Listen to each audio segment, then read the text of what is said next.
We're going to transition now into the infield stuff, and as you can tell, I'm going to talk about the younger guys, and then Nate's going to jump in here. All right. When we talk infield with the kids, right? At some age groups, you just don't want them picking grass, turning around, talking to their friends, right? I mean, it gets that simple. But for the younger guys, it's simply just put your feet a little farther than your shoulders, right? And then we're just going to sit.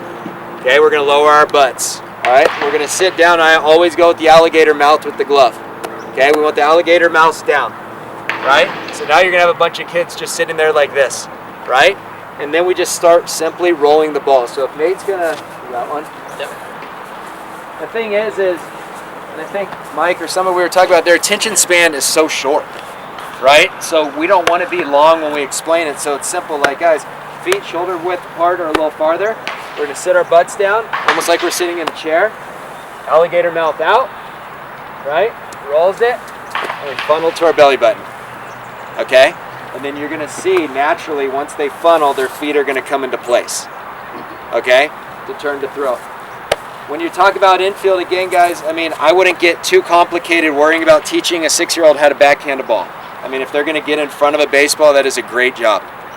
You know what I mean? Because you're going to see, right, if the kid's down and the ball's hit to him, you're going to see this and out here, right? And that's all right. I mean, the one thing is the sandwich approach when coaching these young guys, right? You encourage them like, hey, that's a great job getting down for it. Let's just try to get our belly button, right, in line with the ball. But great job, right? That way, you got their confidence up, you taught them, and you went back to their confidence. At that age group, confidence is huge. And I know us dads, right, we want our kid to be the best. We want this, we want that. However, we got to think about their age. Okay, so I would simply spread your feet out a little more than shoulder width apart, sit in a chair, gloves out, alligator mouth. Okay? Once you get it, just funnel it to your belly button. That's as complicated as I would get from like 5 to 9. They're gonna start base running, guys. So let's go ahead and move everybody on this side of the park, and then go ahead and form basically those same groups of your throwing groups. We don't need as much space though, so kind of keep it compact. Like let's stay on this side of the soccer goal, so it could be a little shorter area here. Have your gloves with you. Go ahead and have someone in front of you, and then you guys also need a ball. Okay, so 1 ball per 2 people. Okay, so getting a little more advanced now, but also making nothing's routine. I mean, if you ask Coach Parro down there, he hates that word. So nothing's routine. All right. The biggest difference between the big leagues and everyone else is they literally make 95% of the plays. Right. That's why Josh Donaldson's like launch angle approach plays when the best in the world catch everything on the ground. Well, you guys know if you hit a ground ball at Baggerly, it's a little different than AT&T Park. Right. So when we're playing, we want to make it when they put on a glove special. So we take it off, okay? So we got no glove right now, all right? And when we're talking about our hand, we don't have to go on our knees and get all wet. But the first thing that I like to do if I'm doing a lesson with a young kid is I'm making sure I get my eyes kind of involved in the play. If my eyes get a little bit closer, right, I'm owning this. So as my eyes go, it gets closer to my hand. Now my hand-eye coordination should be better. Should be, right?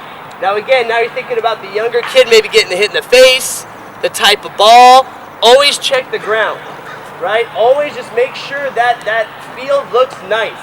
If they see you taking care of the field, if you teach them how to take care of the field, they will be better people. Hopefully their room's cleaner. That's a life skill. Leave it better than you found it, right? It also impacts the hop big time, all right? And then any waivers you guys, or paperwork you might have to fill out, which no one wants to do in Little League, all right?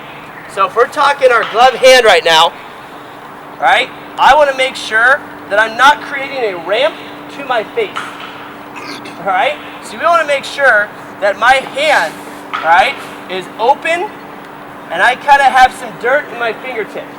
There's no space. That ball cannot go under my hand. So at a very basic level, talking about my hand placement, right, I'm low-fiving it, I'm staying parallel to the ball. A lot of people want to do what? They want to come up, right? And I think if you guys can enforce, get your eyes behind your hand, it's a little tougher, okay? Look it into the glove. And so just a very, very basic, it's a little more advanced, but it's really not because this just really slows everything down. Timmy, let's see how many balls you can catch today. All right, let's try 1 hoppers. Let's try 2 hoppers. Count the hops, because now you're actually teaching them time and tempo. Okay, so the first thing you could do is you get on your knees, you're right here, and now you're just working on, we're doing an infield day. This is our spring training. We're gonna do 30 minutes of infield. And if you start on the knees with no glove, you could definitely stretch it out. And it's almost like a baseball class, where you guys have a natural progression where now, right, I would turn to the right, I would turn to the left, stand up. I'm still doing bare hand stuff. Stand up. Now I put my glove on. Now I scoot back. Now I add a throw. That's 30 minutes. And it's working on like 1 or 2 basic things, but it's a natural progression where they feel good about themselves. Okay? And so today we're going to kind of cut out being on the knees just for the sake of time in our clothing. All right? But what we're going to do is I want you guys to feel it a little bit in your legs. Because also we forget how tough the game is. We really do, right? And that's kind of the part of today. I want you guys to remember how tough it is to make every play, because we're about to yell at kids for 4 months. I do it all the time with these guys. I'll catch a pen, I'll go down a block, I'll hit with these guys because I forget how tough the game is. Like I'm yelling at our 6th-string catcher for not being ready to catch a bullpen in the 6th when I told him within 5 minutes of what his job was, right? And I'm getting pissed at him. He's not down there and in my head. So when we're doing this stuff today, I want to thank you guys again because I want you to kind of feel in your hips and your butt a little bit. Like this is the drill where I want you guys, go ahead, we'll work this one. Okay, your hands down, and I just want you to roll it, catch it with your glove hand, roll it back to me, look it in. But I want you guys to see, really look everything in, and as that ball's coming, try not to flip it, right? Try not to flip it up. You want to keep your hand and the ball parallel. So you're here, I just want you here.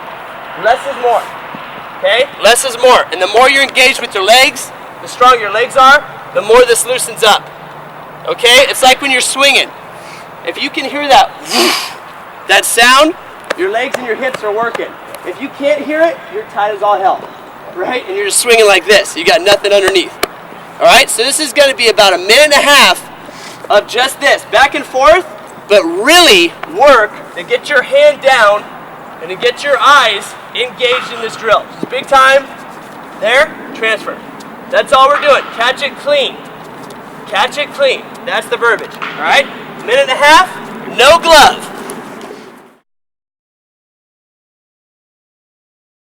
I'm a little bit farther away. Okay, what I want you guys to do is work on a little bit of a rhythm step or a check step. Coach Oliver, I think you call it a check step, right? Okay, so pre-pitch preparation. So now, in your own way, okay, I think I would always go left, right, little hop, kind of just right as that ball is going in the strike zone, my feet are in the air. So the second my feet hit the ground or a little bit before, that ball is now off the bat and I can move. Because objects in motion tend to stay in motion. Not do stay in motion, they tend to. All right? So again, now you're talking about science. Different stuff. They're probably not a 6-year-old conversation. This is when they're a little bit older. All right? So now your partners have to work together. But what you guys are working on right now is rhythm and timing. Even in this little tiny drill, you guys are really just knocking into them rhythm and timing. That's all baseball is. With a ton of breaks. That's why it's tough. All right? So this person, you do not throw the ball. We'll go ahead and demonstrate right now, right? So I got a ball. So as soon as I see your feet hit the ground, the ball is going to be out of my hand. So just go right, left, hop. That's all it is. So you go ahead, right, left, hop. Okay, that's all we're doing. A little bit of rhythm. So you're dancing with it now. Okay? So this is nothing's bad. I want to see movement. But the most important thing is, when you get to here, we already went over that. That's an absolute. My hand has to be ready. I have to be down here. So you got to get to here in your own way. Okay, so showcase some rhythm, left, right, or right, left, depending on if you're right or lefty. You're going to go for another minute. All right, go ahead.